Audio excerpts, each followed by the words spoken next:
ଯାଜପୁର ଜିଲ୍ଲା ଧର୍ମଶାଳା ପ୍ରେସ୍ କ୍ଲବର ଦିବଂଗତ ସଭାପତି ତଥା ସ୍ୱାଧୀନତା ସଂଗ୍ରାମୀ ନରହରି ମହାନ୍ତିଙ୍କର 15ତମ ପୁଣ୍ୟତିଥି ଜାରକାସ୍ଥିତ କାର୍ଯ୍ୟାଳୟ ପରିସରରେ ପାଳିତ ହୋଇଯାଇଛି।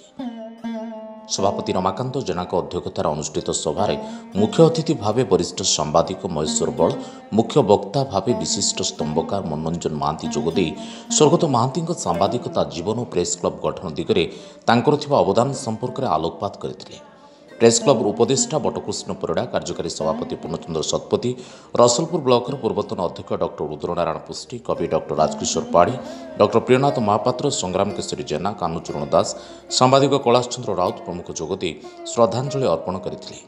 ଏହି ଅବସରରେ ବରିଷ୍ଠ ସାମ୍ବାଦିକ ଅରୁଣ ପଣ୍ଡାଙ୍କ ବିୟୋଗରେ ନିରବ ପ୍ରାର୍ଥନା କରାଯାଇଥିଲା। ସାଧାରଣ ସମ୍ପାଦକ ଅବିନେଶ୍ୱର ଶତପଥୀ ପ୍ରେସ୍ କ୍ଲବର କାର୍ଯ୍ୟପନ୍ଥା ଉପରେ ଆଲୋକପାତ କରିଥିଲେ।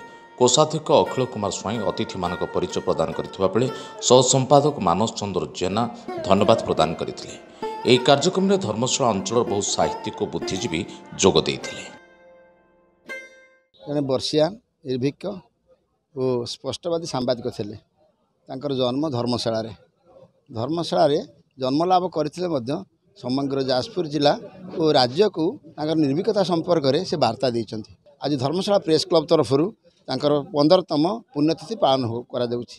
ପ୍ରତିବର୍ଷ ତାଙ୍କ ପୁଣ୍ୟତିଥି ପାଳନ କରାଯାଏ।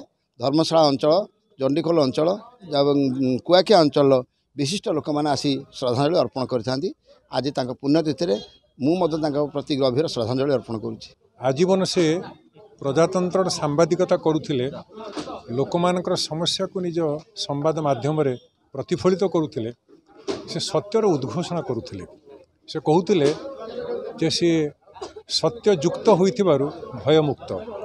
ନିର୍ଭୀକତା ସାମ୍ବାଦିକର ଅସଲ ସମ୍ପଦ ବୋଲି ସେ ବାରମ୍ବାର କହୁଥିଲେ। ସେ କହୁଥିଲେ ଯେ ସାମ୍ବାଦିକର ପରମ କର୍ତ୍ତବ୍ୟ ହେଉଛି ସମାଜକୁ ଗଢ଼ିବା, ସମାଜକୁ ନିର୍ମାଣ କରିବା, ସମାଜରେ ଲୋକମାନଙ୍କର ଦୋଷ ତ୍ରୁଟି ଦୁର୍ବଳତା ବିଚ୍ୟୁତିକୁ ଲୋକଲୋଚନକୁ ଆଣିବା।